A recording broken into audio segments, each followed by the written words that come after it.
Crear un producto único, que todo el mundo hable de él y lo recuerde, va estrechamente ligado al nombre que le damos. El director del Instituto de Expertos, Raimon Samsó, nos explicará a continuación cuáles son las leyes para que podamos consolidar nuestra marca personal. ¿Qué tal? Bienvenido al programa. Muy bien, muchas gracias. Bueno, de entrada, hablando de marcas y hablando del concepto de visibilidad, muy importante en esto de las marcas es, por ejemplo, las llamadas marcas blancas, ¿no? Sí. Son como invisibles, quizá. Cuéntanos. Totalmente, es lo peor que le puede pasar a un negocio, ser marca blanca. ¿Por qué? Porque no te ven, y si no te ven no tienes clientes en la puerta del negocio. Y entonces ocurre una cosa, que si eres uno más, acabas siendo uno menos, y eso es lo peor que puede pasar. Para empezar, no está nada mal, ¿no, Raimon? ¿Qué más nos propones? ¿Podemos decir que el hombre hace la cosa? Vamos a verlo aquí en esta propuesta que nos haces, en esta sesión. A ver. Sin duda, el nombre, la marca, hace la cosa, ¿no? Lo dice todo, vamos. Todo, absolutamente. Hay que crear una marca. Bueno, el branding, que es crear marca, lo que antes se conocía reputación. Lo que antes llamábamos reputación, lo llamamos branding. Pero es verdad que el marketing irá a menos, porque el marketing es push, es empujar, es vender. En cambio, el branding es atraer. El branding es tener una marca que prevende, es decir, no tienes que vender. ¿Por qué? Porque te compran. ¿Y por qué te compran? Porque tienes una marca. Así que es mucho más interesante que te compren que no tener que vender a través del marketing. Esta es la nueva tendencia. ¿Y qué es una marca? Pues lo que decíamos, una marca es reputación, es lo que le viene a la cabeza a la gente cuando le hablan de tu negocio, es una promesa de valor, es una expectativa de lo que va a encontrarse esa persona con tu producto o tu servicio. Entonces podemos decir que una marca es como algo vivo, que te representa, es como algo vivo. Sí, es algo vivo y es algo que pertenece más al mercado y al cliente que a ti, porque en realidad quien está levantando y sosteniendo la marca son ellos, no tú. Esa es la idea. Una de las cosas que ocurren es que las empresas tiran, los emprendedores tiran mucho de publicidad, pero no se hace una marca con publicidad. Es decir, no porque hagas muchos anuncios vas a crear una marca potente. ¿Cómo se crea una marca potente? Comunicando. Eso es una relación bidireccional con tu mercado. No es decirle cosas a tu mercado, sino escuchar a tu mercado y también entregarle tu mensaje, ¿no? Así que vamos a crear una marca porque tendremos redes sociales, porque vamos a estar en contacto con el público y ellos son los que conducen la marca, básicamente. Una de las cosas que ocurre con las marcas es que asociamos calidad y precio. Pensamos que lo caro es mejor, que también la verdad es que suele ser así, porque lo barato suele salir caro, como se dice, ¿no? Pero básicamente queremos esas marcas algo más caras porque pensamos que son mejores. Por ejemplo, un perfume. Nadie se pone encima un perfume que vale 2 euros, pero si vale 50 euros ya te lo pones. O también te lo pones porque crees que nadie más lo tiene, es decir, que pocas personas van a gastar 70 euros en un perfume, con lo cual eres más exclusivo y más único. Pero parecen verdades absolutas eso está como muy instalado en la mente del consumidor, Raimon. Cambiar eso es difícil. Sí, y quizá no tenga que cambiar, es decir, al final queremos cosas caras, queremos cosas exclusivas, y es verdad que al final las cosas caras suelen ser mejores, no siempre, pero suelen ser. La pregunta que se hace un buen emprendedor es, ¿voy a competir en precio elevado? Y luego la segunda pregunta que se hace es, ¿qué tengo que hacer para que pueda justificar este precio?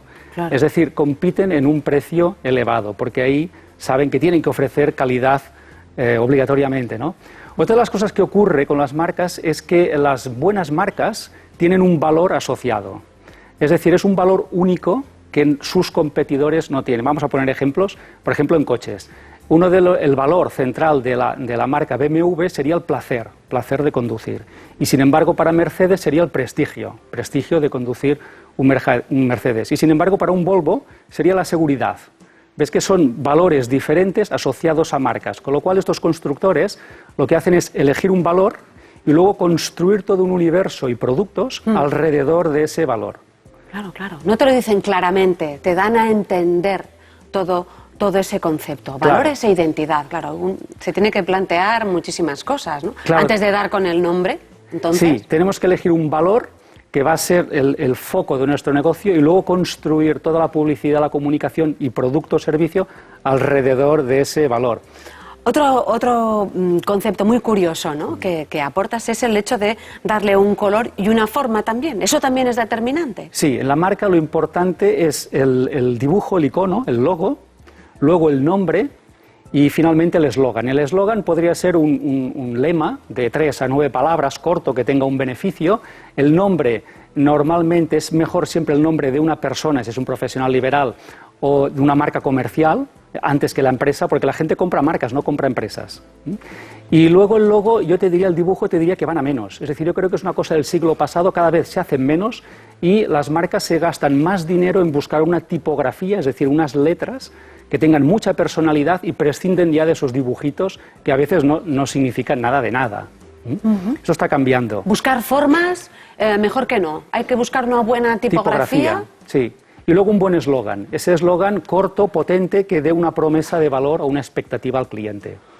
Bueno, puestos a buscar, ¿no? ¿Cuántas cosas? Sí. Bueno, otra cosa que ocurre es que vivimos en un mundo global y entonces si queremos tener una marca con proyección mundial, que me imagino que todos quieren, entonces tendremos que utilizar el lenguaje de los negocios, que es el inglés. O también podemos crear una marca con un nombre que no signifique nada, como por ejemplo Google. Google no significa nada, vale igual para un francés que para un alemán. Entonces se están creando marcas con palabras que no significan nada. ¿Para qué? Para que valgan para todo el planeta y si no, pues usar el socorrido inglés que funciona muy bien. Por ejemplo, marcas italianas como Ripley o Diesel de ropa, pues no son americanas, ni inglesas, son italianas. Así que pensemos en qué nombre vamos a utilizar para poder cubrir a esa globalidad. Y después, claro, uno piensa que cuando estos ejemplos que has dado quizá al inicio no valoraron el hecho de que la gente no conociera ese nombre o que no significara nada. Raimon, ¿no? Sí, pero dan mucho juego. Por ejemplo, la palabra también Zara tampoco significa nada concreto y fíjate que es una marca a nivel mundial, ¿no? Con lo cual estamos utilizando palabras que valen igual para cualquier cultura y que nos sirven para proyectar eso universalmente. Y si no, pues siempre podemos utilizar también pues, el idioma del país al cual esa marca representa. Por ejemplo, la ropa italiana, pues podemos utilizar pues, Massimo Dutti, aunque es una empresa española, pero estamos utilizando un nombre italiano, ¿por qué? Porque asociarán mi producto a esa calidad, a ese estándar de calidad que es, en este caso, la moda italiana. Claro. ¿Ves la diferencia? Con los conceptos o con los prejuicios que tiene, en este caso, el mercado. Exacto, que siempre dicen pues, que la electrónica, la japonesa, la mejor, que la carne, la mejor, la argentina. Los relojes suizos. Los relojes suizos. La pasta italiana. La pasta italiana, los coches alemanes. Entonces, si sabes utilizar esto, tienes una ventaja. Es decir, si tú tienes esta nacionalidad y estás en esta industria, esto para ti es una ventaja. Y el aceite de aquí, por cierto. El aceite de España. ¿No? Aceite de España. Español. En el caso de las marcas, sí. ¿No? Hay marcas que sí que han sido perecederas. Sí, muchas son, más de las que creemos. Es decir, las marcas nacen, crecen, maduran y mueren. Unas mueren porque cierran, por ejemplo, Kodak cerró, o Concord cerró, o Panam era una compañía de avión. También cerró. Pero otras es por absorción, es decir, hay un negocio que te absorbe, por ejemplo, podríamos decir la banca. Es decir, ¿cuántos bancos españoles y de todo el mundo han sido absorbidos, con lo cual la primera marca desaparece y queda la marca que está comprando, ¿no? O marcas de informática. Compaq desapareció porque HP la absorbió. O Sony absorbió a Ericsson. Por lo tanto, desaparece una marca, pero queda otra. Vamos con los consejos, Raimon. Ya después de todas estas consideraciones, 3 consejos para crear una buena marca personal. Bueno, yo me quedaría con el diseño, crear un buen nombre, con un buen diseño, con una buena tipografía, con unos colores acertados y un eslogan, me quedaría básicamente con eso. Después también con los valores, es decir, coger un valor y defender e integrar el valor en el producto. Y finalmente me quedaría en competir en precio, pero en precio elevado, y eso sí, con mucha calidad, es decir, competir en calidad y competir en un buen precio. Y si yo quiero poner a mi marca mi nombre, ya para terminar, ¿es una mala idea? No, es muy buena idea. Por ejemplo, un chef siempre va con su nombre, un peluquero, no un Llongueras. Es verdad, es decir, gente que su nombre tiene todo ya un significado. Si soy un profesional liberal, cogería mejor mi nombre. Si soy una sociedad, preferiría antes que la empresa poner una marca. Y básicamente me quedaría con el nombre, con la marca, pero nunca con la empresa. Bueno, Raimon Samson, muchísimas gracias por actualizarnos todos estos conceptos que tenemos tan instalados en nuestra mente de consumidores para poder ser emprendedores en el siglo XXI. Te esperamos el miércoles que viene. Gracias. Gracias, Marta.